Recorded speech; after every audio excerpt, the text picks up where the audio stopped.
Rajnath Singh UK పర్యటనకు సంబంధించిన వివరాలు ఏంటి సార్? అండ్ ఆయన అక్కడ డిఫెన్స్ సెక్రటరీని కలవడం మనకు తెలుసు. And at the same time defence equipment joint production విషయంలో చర్చలు జరిపినట్లు, అదేవిధంగా ఇండియన్ ఓషన్ రీజియన్లో మిలిటరీ ఎక్సర్సైజెస్, యుద్ధ విన్యాసాలు, సంయుక్తంగా కలిసి యుద్ధ విన్యాసాలు చేయడానికి సంబంధించి కూడా చర్చించినట్టుగా తెలుస్తోంది. ఇంకా ఇతరత్ర కారణాలు ఏమైనా ఉన్నాయా? వాటికి సంబంధించిన డీటెయిల్స్ చెప్తారా? ఎట్ ద సేమ్ టైం ఒకవైపు యూకే పర్యటనలో రక్షణ శాఖ మంత్రి రాజ్నాథ్ సింగ్ ఉన్నప్పుడే, ఇంకోవైపు పీఓజేకేలోని మీర్పూర్కి UK high commissioner Jane Marriott అక్కడికి రావడం జరిగింది, పీఓజేకేకి. సో దీన్ని అఫ్కోర్స్ మన భారత ప్రభుత్వం ఖండించింది, దాని సీరియస్ అబ్జెక్షన్స్ని మనం చెప్పడం జరిగింది. ఈ రెండు పరిణామాల్ని మీరు ఎట్లా విశ్లేషిస్తారు? రాజ్నాథ్ సింగ్ గారు యూకే వెళ్ళడంలో అంతర్యం ఏంటంటే, మనం డీరిస్క్ అవ్వదలుచుకున్నాము. ఓకే, ఈరోజు ఏంటంటే కంప్లీట్ గా రష్యా కూటమిలోనే ఉన్నాము. రమారమి 60 నుంచి 70% మనం రష్యా నుంచి కొనుక్కుంటున్నాం. దీని నుంచి డైవర్సిఫై అవ్వడానికి అమెరికా దగ్గరికి వెళ్ళామంటే, అమెరికా నిజంగా మనం నమ్మలేనటువంటి దేశం అది. మనకు అవసరమైనప్పుడు వాళ్ళు చేతులు ఎత్తేసేటువంటి పరిస్థితి. కాబట్టి వాళ్ళని ఎక్కువ మనం అమెరికా దగ్గరికి వెళ్ళాం. ఏదో కొన్నామని చెప్పి ఏదో చినాకులు లాంటివి 4-5 కొని వాళ్ళని సంతృప్తి పరిచాం, కానీ ఎక్కువ అమెరికా కూటమిలోకి మనం వెళ్ళదలుచుకోలేదు. నెక్స్ట్ ఆల్టర్నేటివ్ ఎవరున్నారు? ఇజ్రాయెల్ దగ్గరికి వెళ్తాం. ఇజ్రాయెల్ ఆల్రెడీ యుద్ధంలో ఉంది, మనకి ఎంత సాయం చేయగలరు వాళ్ళు? ప్లస్ ఇజ్రాయెల్ అమెరికా పర్మిషన్ ఇస్తే కానీ వాళ్ళు ఇవ్వరు. ఫర్ ఇన్స్టెన్స్ మనకి ఏ వ్యాక్స్ కావాలి అనుకున్నప్పుడు వాళ్ళు ఇజ్రాయెల్ తయారైనా కానీ కూడా అమెరికా పర్మిషన్ ఇస్తే కానీ వాళ్ళు మనకు అమ్మలేదు. కాబట్టి ఇజ్రాయెల్ అనేది అగైన్ మళ్ళీ అమెరికా కూటమిలో ఉంది, కాబట్టి దానివల్ల కూడా మనకు 100% గ్యారంటీ లేదు. నెక్స్ట్ ఫ్రాన్స్ మనకు చాలా సప్లై చేశారు, మనకు రఫైల్స్ కొన్నాము చాలా, మనం అలాగే రఫైల్ M కొంటున్నాం, మనం మెరైన్ కొంటున్నాం మనము. కానీ మళ్ళీ అంత రిస్క్ మనం కంప్లీట్గా మనం ఒక్క ఫ్రాన్స్ మీద పెట్టేటువంటి పరిస్థితి లేదు. డీకంజెస్ట్ చేసుకోవాలి. అందుకని కొన్ని హోవిట్జర్స్ మనము సౌత్ కొరియా నుంచి కొంటున్నాము. ఇలా మనం డైవర్సిఫై చేసుకుంటాం. దాంట్లో యూకేలో చాలా పెద్ద శక్తి అది, కనీసం అంటే 200 సంవత్సరాలుగా పెద్ద శక్తి. మన దేశాన్ని మొత్తం వాళ్ళు పాలించినటువంటి విషయం మనకు అందరికీ తెలుసు. ఎస్పెషలీ నేవీలో వాళ్ళు చాలా గణనీయమైనటువంటి నైపుణ్యం ఉన్నది, అనుభవం ఉన్నది. కాబట్టి దాన్ని మనం అనుసంధానం చేసుకునే దిశగా మనం ప్రయత్నాలు చేస్తున్నాము. ఆ యూకే కూడా మనం అవసరం, ఎందుకంటే వాళ్ళు బ్రెక్సిట్ తర్వాత యూరోప్ నుంచి బయటికి వెళ్ళిపోయిన తర్వాత అమెరికా కూడా వాళ్ళని పట్టించుకోవట్లేదు. వాళ్ళ ఎకానమీ పడిపోతూ వస్తున్నది. వాళ్ళు 5th లార్జెస్ట్ ఎకానమీ నుంచి ఇప్పుడు 6th వెళ్ళిపోయారు. మనం వాళ్ళ స్థానం తీసుకున్నాము. కాబట్టి భారతదేశం వాళ్ళకు కూడా చాలా కీలకం. చాలా కాలంగా వాళ్ళు ఫ్రీ ట్రేడ్ అగ్రిమెంట్ భారతదేశంతో చేసుకోవాలని ప్రయత్నం చేస్తున్నా, సువర్లా బ్రెవర్మెన్ ఉన్నప్పుడు అది కుదరలేదు. తర్వాత ఇప్పుడు మరి రిషి సునాక్ దాన్ని ఎంతవరకు తీసుకెళ్ళగలరో చూద్దాం. మనం ఏంటంటే మన ప్రజలకు ఈజీగా వీసా రావాలి అని మనం పట్టుబట్టి ఉన్నాము. అది వాళ్ళు ఇవ్వడానికి సిద్ధంగా లేరు. ఆ వీసాలు ఇచ్చేంత వరకు మనం ఫ్రీ ట్రేడ్ అగ్రిమెంట్ సైన్ చేయం.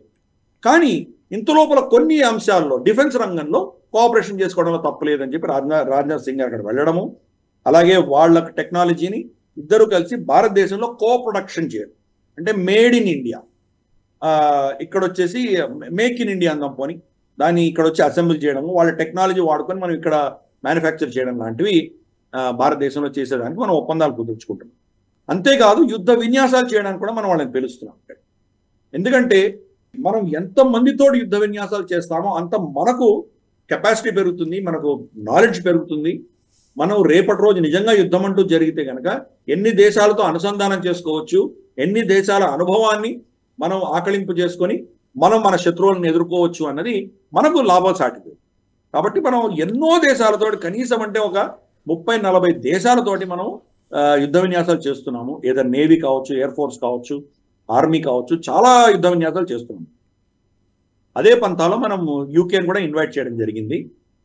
సో అందుకని ఇది ఒక ఏమంటారంటే డీరిస్కింగ్ ఫ్యాక్టర్ కింద మనం చూడాలి. యూకే అంటే మనకు పెద్ద సడన్గా ప్రేమ పుట్టుకు రాలేదు. ఇన్ని ఆప్షన్స్లో అది కూడా ఒక ఆప్షన్ పెట్టుకునే దిశగా మనం ప్రయత్నం చేస్తున్నాం.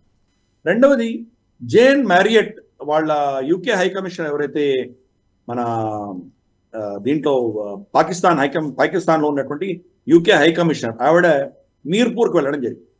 మీర్పూర్ నుంచి యూకేకి వెళ్ళిన వాళ్ళ సంఖ్య చాలా గణనీయంగా ఉంటుంది. ఇన్ఫ్యాక్ట్ పాకిస్తాన్ మూలాల నుంచి వచ్చినటువంటి యూకే పాస్పోర్ట్ ఉన్నటువంటి వాళ్ళలో 70% మీర్పూర్ నుంచి వచ్చిన వాళ్ళే ఉన్నారు. మీర్పూర్ ఎందుకు ఆ పరిస్థితి వచ్చిందంటే కనుక వాళ్ళు ఎప్పుడైతే మన జమ్మూ కాశ్మీర్ సంస్థానం నుంచి వాళ్ళు కబ్జా చేసుకున్నారో, దాన్ని ఆజాద్ జమ్మూ కాశ్మీర్ అని ఎప్పుడైతే పేరు పెట్టారో, అప్పుడు మీర్పూర్లో వాళ్ళు డ్యామ్ కట్టారు. ఆ డ్యామ్ పేరు మంగ్లా డ్యామ్ అంటారు. మంగ్లా డ్యామ్ కట్టడంతో మీర్పూర్ ఊరంతా మునిగిపోయింది. మీర్పూర్ ఊరు మునిగిపోయిన తర్వాత న్యూ మీర్పూర్ అని ఇప్పుడు ఉన్నది న్యూ మీర్పూర్. వాళ్ళ భూములన్నీ పోయాయి. ఆ ఊర్లో ఉన్న వాళ్ళందరూ వలస వెళ్ళిపోయారు.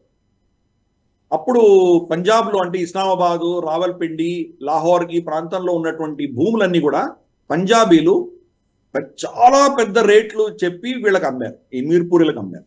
అంటే సపోజ్ ఎకరం ₹1,00,000 ఉంటే కనుక వీళ్ళు 10 లక్షలకు అమ్మారు. అలా విపరీతమైన ధరలకు వీళ్ళు అమ్మారు. ఎవరైతే కొనుక్కోలేనటువంటి పరిస్థితి ఉందో వాళ్ళందరూ కూడా ఇంగ్లాండ్కి వలస వెళ్ళిపోయారు. కాబట్టి మెజారిటీ అందరూ కూడా అక్కడికి వెళ్ళిన మీర్పూర్ నుంచి వెళ్ళినటువంటి వాళ్ళు. లైక్ మన అమ్జద్ అయ్యూబ్ మిర్జా కూడా మీర్పూర్ నుంచి వెళ్ళినటువంటి వ్యక్తే. మీర్పూరీస్ ఎవరైతే ఉన్నారో వాళ్ళు కశ్మీరీస్ చెప్పుకుంటారు వాళ్ళని వాళ్ళు, కానీ వాళ్ళు కశ్మీరీస్ కానే కాదు. వాళ్ళ కశ్మీరీ భాష రాదు. వాళ్ళు ఓన్లీ పంజాబీ, తర్వాత డోగ్రీ మాట్లాడేటువంటి వాళ్ళు. కానీ సిగ్నిఫికెంట్ నంబర్ యూకేలో ఉంది. కాబట్టి ఆవిడ జేన్ మ్యారియట్ అక్కడ వెళ్ళడంలో ఉద్దేశం ఏంటంటే వాళ్ళ డయాస్పోరా ఎవరైతే మీర్పూర్లు ఉన్నారో వాళ్ళతోటి కనెక్షను, వాళ్ళకి కావాల్సినటువంటి వెసులుబాట్లు, వాళ్ళకు ఉన్నటువంటి ఇబ్బందులను తెలుసుకోవడానికి ఆవిడ వెళ్ళింది అని చెప్పి వాళ్ళు చెప్తున్నారు. కాకపోతే అది POJKలో ఉంది కాబట్టి భారతదేశం దాని ఆక్షేపణ తెలిపింది. అది మా భూభాగం, అది అక్కడికి మీరు వెళ్తే మేము ఒప్పుకోము, మా సార్వభౌమత్వాన్ని మీరు ఉల్లంఘించినట్టు అవుతుంది అని చెప్పి మనం చాలా ధీటుగా మనం దాన్ని వాళ్ళని ప్రశ్నించడం జరిగింది. గతంలో మనకు అమెరికన్ ఎంబాసీ కూడా అక్కడికి వెళ్ళారు. సో మరి ఏం సందేశం పంపిస్తున్నారు? ఇది పాకిస్తాన్దే అని చెప్పి వాళ్ళు ఒప్పేసుకుంటున్నారా? ఒప్పుకుంటే కనుక మరి భారతదేశం దాన్ని ఎలా స్పందిస్తుంది? సో ఇవన్నీ కూడా ఇష్యూస్ ఉన్నాయి. అందుకనే మనం దాన్ని యాక్సెప్ట్ చేయట్లేదు. మనం డిమార్షి ఇష్యూ చేసాం, దానికి వ్యతిరేకంగా మనం ఖండించాం దాన్ని. సో చూద్దాం మరి యూకే ఈ 5 ఐస్ ఏవైతే ఉన్నాయో మనల్ని కంట్రోల్ చేయడానికి ఖలిస్తానీ, అలాగే ఈ POJK ఇవన్నీ కూడా వాడుకునేటువంటి ప్రయత్నం చేస్తారు వాళ్ళు. మనం మాత్రం కౌంటర్ చేసే ప్రయత్నం మనం చేద్దాం. రేపటి రోజు బహుశా అక్కడ ఉన్నటువంటి వ్యక్తులకు మనం నామినేటెడ్ పోస్టులు వేసి జమ్మూ కాశ్మీర్ అసెంబ్లీలో వాళ్ళు తీసుకున్నప్పుడు అప్పుడు వాళ్లతోటి మనం చెప్పిస్తాము. చూద్దాం రాబోయే రోజుల్లో మరి క్రమేపీ మనం POJKని తీసుకునే విధంగా మనం ఎటువంటి ప్రయత్నాలు చేస్తాము, అప్పుడు వీళ్ళ మీద ఎటువంటి ఒత్తిడి తీసుకొస్తామో వేచి చూద్దాము. ప్రస్తుతానికి మాత్రం ఆవిడ వెళ్ళింది మనం తీవ్రంగా ఖండించాము.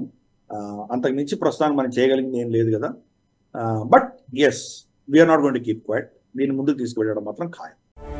జాతీయవాద జర్నలిజానికి అసలైన వేదిక నేషనలిస్ట్ హబ్ ని సబ్స్క్రైబ్ చేసుకోండి. నోటిఫికేషన్స్ కోసం బెల్ ఐకాన్ పై క్లిక్ చేయండి.